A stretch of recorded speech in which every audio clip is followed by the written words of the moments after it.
열왕기하 34번째 시간입니다. 오늘 말씀은 열왕기하 20장 12절부터 21절 말씀까지입니다. 17절부터 19절 말씀까지를 합독하고 열왕기하 20장 12절부터 21절 말씀까지를 보도록 하겠습니다. 자, 그러면 열왕기하 20장 17절부터 19절 말씀을 한 목소리로 합독하도록 하겠습니다.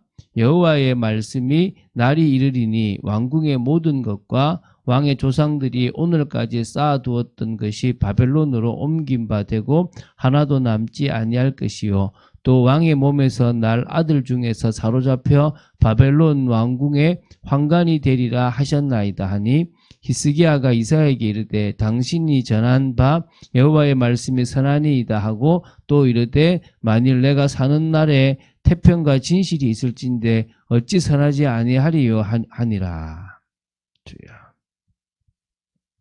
자, 이제 히스기야 왕에 대한 마지막 내용을 봅니다. 지금 우리가 그 열왕기하 18장부터 20장까지 총 그 3장에 이르는 그 내용 동안에 히스기야 왕을 봤습니다. 열왕기하에서는 가장 좀 길게 다루고 있는 부분이기도 하고요. 또 정말 중심 있는 왕이지만 또 아쉬운 부분이 또 오늘도 나타납니다. 자, 오늘 보게 될 열왕기하 20장 12절부터 21절은요. 히스기야 왕의 중대한 실수의 하나입니다. 히스기야 왕이 브로닥 발라단의 명예에 따라서 이 브로닥 발라단이라는 것은 이 바벨론 왕의 이름이거든요.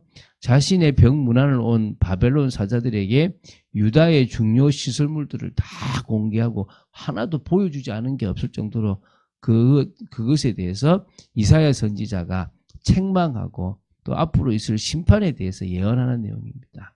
그러니까 우리가 뭘 자랑해야 될지 저는 봤거든요.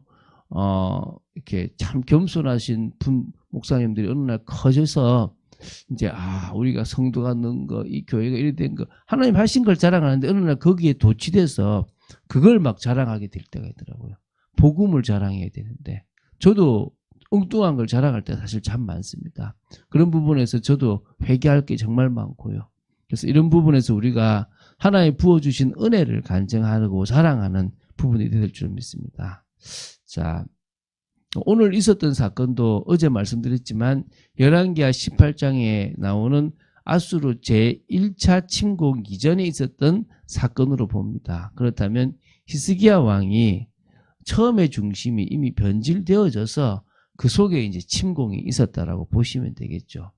나름대로 하나님을 의지하지 않고 자신의 방법이나 이런 바벨론이나 이런 걸 의지하려고 했던 부분들이 결국은 아수르의 1차, 2차 침공의 원인이 되었지 않았나 싶습니다. 자, 누구나 신앙이 변질이 되기 쉽다는 것을 우리는 분명히 알고요. 정말 깨어있고 정말 우리가 주님과의 깊은 교제 속에서 그 은혜를 놓치지 않는 그런 저희들이 될 줄 믿습니다. 이제 12절부터 보는데요. 그때라고 그럽니다. 그때라고 하는 것은 바로 히스기야가 병이 걸려서 나았던 그때를 말합니다. 근데 이 병이 걸렸다는 소식이 다른 나라에 전해지면서 그 바벨론까지 가게 된 거예요. 그래서 이 바벨론의 브로닥 발라단이라는 왕은 히스기야와 좀 동맹을 좀 맺고 싶어서 히스기야 왕에게 사자들을 보내고 편지와 예물까지 보낸 겁니다. 그래서 위문을 하게 된 거죠. 그래서 히스기야에게 사자를 보낸 것은 히스기야의 와병을 계기로 히스기야를 이렇게 위문차 방문했지만 결국은 아수르에 대하여 적대적이었던 히스기야와 또 바벨론이 반아수르 동맹을 이렇게 맺으려고 하는 그런 부분이 있다고 보시면 됩니다. 이 히스기야 왕은요, 바벨론 왕이 사자들을 보낸 것에 기분이 너무 좋았고 아주 흡족해서 순간 조금 이렇게 놓쳐버린 거예요. 그래서 질병도 나았죠. 그리고 이제 자기를 대우해 주는 것 같죠. 또 반아수르 동맹도 맺을 수 있죠. 너무너무 좋은 기분에 이게 자기 보물고에 있는 향품과 보배로운 기름과 또 그의 군기고에 있는 또 창고에 있는 중요 시설물들을 다 공개했어요. 그래서 이렇게 나와요. 왕궁과 그의 나라 안에 있는 모든 것 중에서 히스기야가 그들에게 보이지 아니한 것이 없었다라고. 다 중요한 걸 다 보여준 거예요. 이유가 뭐냐면 자신의 국력을 과시하려고 하는 거예요. 우리나라가 이렇게 힘이 세다라는 걸, 이렇게 대단한 나라다라는 것을 보여주려고 했고요. 그리고 이제 뭡니까? 이 우쭐한 마음 속에서 있지 않습니까? 좀 그런 걸 보이시면서 이제 자신이 대단한 왕이다라고 하는 그런 어떤 교만과 자만심을 좀 드러내고 싶고, 또 반아수르 동맹에서 좀 뭐 우위도 차지하고 싶고 같이 뭔가 힘을 내고 싶었던 것들이 있었겠죠. 그죠? 한마디로 교만입니다. 하나님은 그런 히스기야의 행동에 진노하셨습니다. 그래서 선지자 이사야를 보내서 이야기하게 합니다. 먼저 이사야가 와서 물어봅니다. 왜냐하면 몰라서기보다는 하나님 말씀을 전하기 전에 뭐가 문제인지를 알려주기 위한 거죠. 그래서 14, 15절에 보면 나옵니다. 이 사람들이 무슨 말을 하였으며 어디서부터 왕에게 왔나이까? 저 지방 뭐 바벨론에서 왔다고 합니다라고 이제 히스기야가 말을 합니다. 그래서 다시 질문해서 그들이 왕궁에서 무엇을 보았나이까? 라고 물으니까 내 궁에 있는 것을 그들이 다 보았나니 나의 창고에서 하나도 보이지 아니한 것이 없나이다. 이렇게 얘기한 거예요. 그래서 이때 이제 중요한 말을 전가해 16절 18절입니다. 여호와의 말씀을 들으소서. 여호와의 말씀이 날이 이르리니 왕궁의 모든 것과 왕의 조상들이 오늘까지 쌓아두었던 것, 이제 이 바로 하나님의 은혜에 대한 그런 모든 부분들이죠, 그죠? 이게 바벨론으로 옮겨갑니다. 성전에 있는 게 다 옮겨받아요. 하나도 남지 않을 것이요. 또 왕의 몸에서 날 아들 중에서 이제 시드기야도 잡혀가고 막 잡혀가고 왕들이 바벨론 왕궁의 환관이 되리라. 이렇게 비참한 일이 벌어질 거다. 히스기야의 교만함으로 지금까지 부하게 된 것이 하나님의 크신 은혜임을 망각한 죄 때문에 남유다가 결국은 이제 이 참 안타까운 일이 벌어요. 물론 이 사건 때문만은 아니에요. 앞에 많은 일들이 있었는데 이제 이런 부분을 통해서 이게 어디로 갑니까? 바벨론으로 가게 되는 거죠. 그래서 바벨론 왕궁으로 다 옮겨지고 가게 된다는 거죠. 우리가 결국 하나님 앞에 이때 회개하고 잘못했습니다 라고 이제 해야 되는데 좀 히스기야가 이상해요. 처음에 계획을 했던 왕인가 싶을 정도예요. 그 19절에 보면 히스기야가 이사야에게 이렇게 얘기해요. 당신이 전한 바 여호와의 말씀은 선합니다. 내가 교만했습니다. 하나님이 선하시고 제가 악합니다. 네, 이런 의미가 있죠. 만일 내가 사는 날에 태평과 진실이 있을진데 어찌 선하지 아니하리요. 그 주신 것만 해도 감사하다. 뭐 이것도 뭐 나쁘진 않지만 회개하고 하나님 이 나라를 지켜주시고 내가 더더욱 하나님의 뜻을 이뤘으면 좋겠습니다. 이래야 될 건데 물론 하나님의 뜻을 알았는지는 모르겠는데 참 조금 이해가 잘 안 되는 모습이 있습니다. 제가 볼 때는 뭐 인간적인 부분인 것 같죠, 그죠? 근데 어쨌든 좀 하나님 앞에 이건 저의 부족하고 연약한 모습입니다. 제 교만을 하나님 용서해 주시고 더더욱 하나님의 영광을 드러내야 되는데 그러지 못했습니다가 돼야 되겠죠, 그렇죠?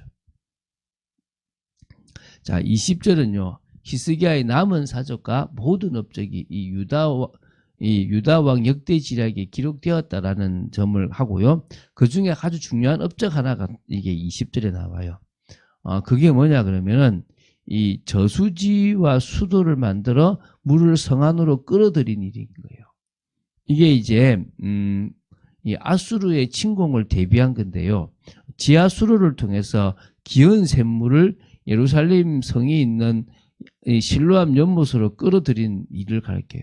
사실 저는 예루살렘에 가면 꼭 한번 해보고 싶은 게 이 히스기야 수로라고 하는 이 수로를 지금 한번 가고 싶어요. 몇 분이 여기를 걸어갔더라고요. 이렇게 첨벙. 저기 있는 그 샘물을 쭉 해서 이 실로암 목까지 이제 이렇게 연결시켰거든요. 지금도 있어요. 그래서 사람들이 그 길을 이렇게 지나가고 첨벙 물이 꽤 많아요. 그걸 히스기야가 만들었다라고 해요. 참 중요한 일을 했죠. 이제 21절에 히스기야는 죽어 조상에게로 이렇게 조상과 함께 자게 되었고요. 또 그의 아들 므낫세가 대신하여 왕이 되었다는 것입니다. 히스기야를 향한 이사야의 예언은 유다가 바벨론의 침공을 받아서 BC 586년 멸망함으로써 성취되었습니다. 히스기야가 참 아쉬운 게 자녀를 또 제대로 못 키워요. 그래서 므낫세가 참 이렇게 좀 악한 왕에 들어가는데요. 그런 모습들이 또 우리가 또 봐야 될 부분이기도 합니다. 한 왕이 끝까지 주님 앞에서 서는 모습이 참 어렵잖아요. 우리도 한 성도가 끝까지 믿음을 가지고 나아간다는 게 참 어렵다라고 보시면 됩니다. 그렇지만 우리가 계속 깨어있고 또 주님의 은혜를 받고 사모하고, 그래서 여러분 노력하지 말고요, 맛을 보세요. 무슨 맛입니까? 주님과 교제하는 은혜의 맛을 봐야 돼요. 주님이 내 마음을 만지시고 주님이 나에게 힘을 주시고 나의 아프고 나의 연약하고 나의 힘든 부분을 치료하시는 것들을 맛보게 되기를 바랍니다. 그럴 때 진정으로 우리는 문제도 뛰어넘고 갈등도 뛰어넘고 환경도 뛰어넘고, 그래서 오직 복음, 또 항상 복음, 끝까지 복음으로 갈 수 있을 줄로 믿습니다. 그런 축복을 오늘도 누린 여러분 되시기를 주 예수 그리스도의 이름으로 축원드립니다. 주는 그리스도시요 살아계신 하나님의 아들이심을 고백합니다. 저희들이 일평생 우리들의 인생이 주님께 드려지는 복된 인생이 되기 원하며 하나님 나라 이루는 복된 삶이 되어지기를 간절히 소원합니다. 믿음을 허락하여 주시옵소서. 능력으로 역사하여 주시옵소서. 오직 주님을 바라보며 정말 변하지 않는 중심을 가지고 오직 복음, 항상 복음, 끝까지 복음 되어지고 또 무너졌다가 다시 복음 속으로 들어가는 저희들 되어지기 원합니다. 역사하여 주시옵소서. 주 예수 그리스도 이름으로 기도드립니다. 아멘.